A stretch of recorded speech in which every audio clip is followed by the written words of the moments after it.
पुढील भागामध्ये छान असे अपडेट्स आपल्याला जाणून घ्यायचे आहेत। पण त्याआधी तुम्ही जर आतापर्यंत आपलं Miraj voice YouTube channel subscribe केलं नसेल आणि तुम्हाला अशा छान छान डेली मालिकांचे अपडेट जाणून घ्यायचे असतील, पाहायचे असतील, तर आपल्या चॅनल नक्की सबस्क्राईब करा। प्रेक्षकांना खूप सुंदर असा पुढील भाग होणार आहे। कारण आता इथे जो सारंग आहे तो घरी आलेला असतो आणि सारंग घरी आल्यानंतर बऱ्याच काही अशा गोष्टी होत असतात। जेव्हा सारंग इथे घरी येतो आणि घरी आल्यानंतर तिलोत्तमा मात्र त्याच्यापासून दूर जाण्याचं कामच करत नसते। तिलोत्तमाला असं वाटत असतं की मी एक क्षण सुद्धा इथे सारंगपासून दूर जाणार नाही। काही जरी झालं तरी सुद्धा इथे मी सारंगची व्यवस्थित काळजी घेणार आहे, सारंगला व्यवस्थित जपणार आहे आणि ह्या सर्व गोष्टी इथे तिलोत्तमा व्यवस्थित पद्धतीने करण्याचं काम करत असते। खरं तर आता तिलोत्तमा किंवा ही जी काही मेहेंदळे फॅमिली आहे ती खूप मोठी आहे। त्यामध्ये तिलोत्तमाचा खूप मोठा वाटा आहे। ती बराच असा बिझनेस त्यांचा सांभाळत असते आणि तिला बऱ्याच काही मीटिंग्स असतात, काही डील असतात, कुठे काही पेपरवर सह्या करायच्या असतात, म्हणून ती खाली निघून जाते। आता खरं तर सावलीला सारंगला भेटण्याची खूप इच्छा असते आणि तीच इच्छा ती इथे जो काही बंटी बबली आहे त्यांच्याकडे तिने व्यक्त केलेली असते आणि त्याच तयारीमध्ये सर्वजण तिला मदत करत असतात। जी काही तिची वहिनी आहे ती सुद्धा इथे तिला मदत करत असते आणि ती तर आता इथे जी काही आपली सावली आहे तिच्याच बाजूने असते। तिला मदत करत असताना ती आता इथे बोलत असते, तू पटकन आता सारंगच्या खोलीमध्ये जा, जोपर्यंत इथे आता तिलोत्तमा मॅडम खाली आलेला आहे तोपर्यंत जाऊन त्यांना भेट आणि त्यांना तुझ्या मनातील सर्व काही सांग। त्यांना तुला पाहायचं होतं, तुझी त्यांना पाहण्याची जी काही इच्छा होती तू ती जाऊन बघ, असं म्हणूनच आता ती तिला तिकडे पाठवत असते। तिला तिकडे पाठवल्याच्या नंतर सारंग जो आहे तो त्याच्या खोलीमध्ये असतो। तेव्हा जी सावली आहे ती तिथे जाते। सावली तिथे गेल्याच्या नंतर इथे सारंग बोलत असतो, सावली कुठे होतीस तू? मला भेटायला आली नाहीयेस तू हॉस्पिटलमध्ये सुद्धा आली नाहीयेस। तेव्हा सावली बोलत असते, नाही सारंग सर प्लीज तुम्ही वेगळा चुकीचा अर्थ काढू नका। तेव्हा आता इथे सारंग तिला विचारत असतो, काय झालेलं आहे? सर्व काही ठीक तर आहे ना? काही काळजी करण्याचं कारण तर नाही ना? तेव्हा आता इथे सावली बोलत असते, नाही काळजी करण्याचं काहीच एक कारण नाहीये, सर्व काही ठीक आहे आणि तुम्ही काळजी सुद्धा करू नका। आणि त्याचबरोबर इथे ह्या सर्व गोष्टी अशा झालेल्या असतात की त्यामुळे आता जी सावली आहे ती इथे सारंगकडे जाते। सावली सारंगकडे गेल्याच्या नंतर सारंग खरं तर चेंज करायला घेत असतो। त्याचा जो काही शर्ट आहे त्याला तो इथे चेंज करायचा असतो आणि तेव्हा त्याला फारसं काही नीट इथे जमत नसतं, त्याला व्यवस्थित त्याचे हात घालता येत नसतात। तेव्हा सावली त्याला मदत करत असते। मदत म्हणजे अगदीच ती स्वतःचे डोळे बंद करते आणि स्वतःचे डोळे बंद करून इथे ह्या सर्व गोष्टी ती करण्याचं काम करत असते। आणि तेव्हाच मात्र आता इथे सारंग तिला एका नजरेने पाहत असतो की सावली कशा पद्धतीने डोळे बंद करत आहे। त्यावर आता इथे जो काही सारंग आहे सावलीकडे पाहतो आणि सावली इथे सारंगचा शर्ट चेंज करून देते आणि दुसरा सुद्धा त्याला वेअर करते आणि व्यवस्थित बेडवरती ती झोपवते। त्याच वेळी इथे जी काही सावली आहे ती सारंग सोबत पाहिलेलं एक स्वप्न पाहत असते आणि जशी सावली जी आहे ती सारंगच्या मिठीत आहे आणि सर्वांनी त्यांचं जे नातं आहे ते इथे स्वीकारलेलं आहे असं तिला कुठेतरी जाऊन दिसून येतं आणि तेव्हाच इथे ती त्याच्या मिठीमध्ये विसावलेली असते।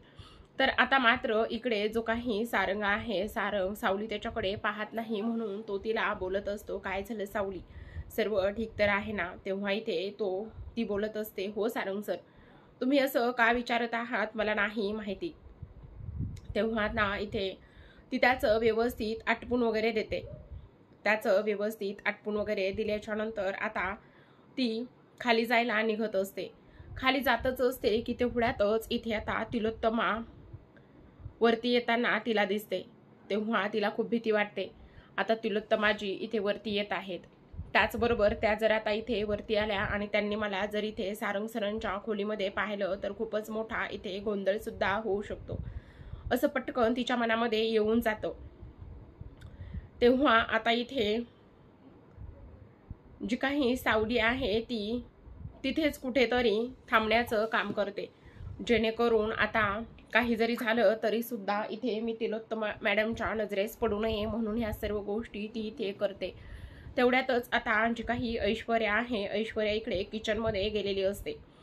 ऐश्वर्या किचनमध्ये गेल्याच्या नंतर आता जी काही ऐश्वर्या आहे ती इकडे तिकडे पाहते तर तिथे सावली कुठेच नसते. कारण सावलीला फक्त आणि फक्त ते किचनच तेवढं दिलेलं असतं. आणि पाहते तर सावली इथे नाहीये. मग सावली कुठे गेली हा प्रश्न तिला इथे पडतो. आणि प्रश्न पडल्याच्या नंतर ती लगेचच कसलाच विचार करत नाही आणि त्याचबरोबर इथे लगेचच ती जी काही तिलोत्तमा आहे तिच्याकडे जाते. तिलोत्तमाकडे गेल्याच्या नंतर मात्र इथे आता ती लगेचच सांगण्यासाठी तयार असते, आई इथे सावली जी आहे ती इथे किचनमध्ये नाही आहे. आणि तेव्हा तिलोत्तमा मॅडम विचारत असतात, काय झालं, कुठे गेली सावली, आणि त्याचबरोबर अशी कशी इथे नाहीये. सारंगच्या खोलीमध्ये तर गेली नसेल ना, चला जाऊन बघूया. तेव्हा आता इथे सावली पटकन डोकं लढवते आणि त्याचबरोबर इथे जो काही सारंग आहे त्याला सुद्धा इथे सावलीची अवस्था समजलेली असते. तेव्हा तिलोत्तमा मॅडम तिथे जातात. तिथे गेल्याच्या नंतर तिलोत्तमा सावलीला विचारत असते, तू इथे काय करतेस. आणि तेव्हा सावली बोलत असते, हो मी इथे आले होते कारण मला सारंग सरांना विचारायचं होतं तुम्हाला थालीपीठ खायचेत म्हणून त्यांनी मला सांगितलं होतं, म्हणूनच मी त्यांना ते विचारण्यासाठी आले होते. आता मात्र इथे सारंग सुद्धा अगदीच तिच्या बाजूने बोलण्याचं काम करत असतो. इथे मात्र कसं तरी इथे सावलीने आणि सारंगने ह्या सर्व गोष्टी हाताळून नेलेल्या असतात. पण सावली एवढी का घाबरत आहे, कशामुळे घाबरत आहे हा प्रश्न मात्र इथे जो काही सारंग आहे त्याला इथे पडलेला असतो. त्याला माहिती नसतं की इथे तिलोत्तमाने सुद्धा इथे तिला काही शब्दा घातलेल्या आहेत आणि सारंगला भेटायचं नाही, बोलायचं नाही असं सांगितलेलं आहे. ह्या गोष्टी मात्र इथे आतापर्यंत तरी त्याला माहिती नसतात. आता मात्र इकडे सावली खाली जाते आणि तेव्हा लगेचच इथे ऐश्वर्या बोलत असते, अरे जर थालीपीठच खायचं होतं तर आम्हाला सांगायचं ना, आम्ही छान बनवून दिलं असतं मी सुद्धा. तेव्हा इथे तो बोलत असतो, तुला येतं थालीपीठ बनवायला ऐश्वर्या. तेव्हा ती बोलत असते, हो येतं ना, सांग मग रेसिपी. पाणी घ्यायचं, पीठ घ्यायचं, पिठात पाणी मिक्स करायचं, ओव्हनला टाकायचं किंवा उकळून घ्यायचं वगैरे वगैरे असं काहीतरी ती सांगते. तेव्हा तिलोत्तमा ऐश्वर्याला म्हणते, ए बाई गप्प बस. आणि तेव्हा तुला थालीपीठ बनवता येत नाही हे तरी कळतंय का तुला, असं इथे ती बोलते. आता तिनं ह्या सर्व गोष्टी इथे बोलल्याच्या नंतर मात्र प्रेक्षकांनो एक सर्वात महत्त्वाची गोष्ट म्हणजे की जी काही सावली आहे ती इथे सावली आलेली असते. सावली तिथे आल्याच्या नंतर तिनं छान असं सारंगसाठी थालीपीठ बनवलेलं असतं आणि ती घेऊनच ती खाली आलेली असते. आणि जेव्हा इथे आता सारंगला ती स्वतःच्या हाताने थालीपीठ खायला घालत असते तेव्हा तिला खूप छान वाटत असतं. ती बोलत सुद्धा असते, सारंग सर मला तुमची खूप सेवा करायची आहे पण मी ते नाही करू शकत.